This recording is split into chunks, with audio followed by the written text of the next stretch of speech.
জিলহজ মাসের প্রথম 10 দিনের শ্রেষ্ঠ আমলসমূহ সম্পর্কে কোরআন ও সুন্নাহর আলোকে ফজিলতপূর্ণ আমলসমূহ এই ভিডিওতে আলোচনা করা হয়েছে। হাদিসে আছে, এমন কোনো দিন নেই যে দিনগুলোর আমল আল্লাহর কাছে জিলহজের প্রথম 10 দিনের আমলের চেয়ে বেশি প্রিয়। এই দিনগুলোর গুরুত্ব অপরিসীম। জিলহজ মাসের প্রথম 10 দিনের সর্বশ্রেষ্ঠ আমল হল হজ ও ওমরাহ পালন। যাদের শারীরিক ও আর্থিক সামর্থ্য আছে তাদের জীবনে একবার হজ করা ফরজ। রাসূলুল্লাহ বলেছেন, মাবরুর হজের প্রতিদান একমাত্র জান্নাত। এই দিনগুলোতে বেশি বেশি জিকির করা উচিত। এর মধ্যে তাকবীর, তাহমিদ এবং তাহলিল পড়া অত্যন্ত গুরুত্বপূর্ণ।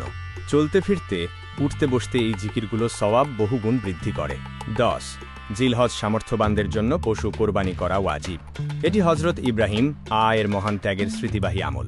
কোরবানির গোশত নিজেদের খাওয়া, আত্মীয় স্বজন ও গরিবদের মাঝে বন্টন করা সুন্নত।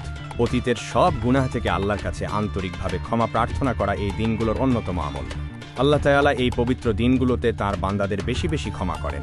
পাপ কাজ থেকে সম্পূর্ণ বিরত থাকার প্রতিজ্ঞা করা উচিত। দান সদকা বৃদ্ধি করা এই দিনগুলোর একটি গুরুত্বপূর্ণ আমল। আর্থিক সহায়তা প্রদান, অভাবীদের খাবার বিতরণ এবং এতিম ও অসহায়দের পাশে দাঁড়ানোর মাধ্যমে সওয়াব অর্জন করা যায়।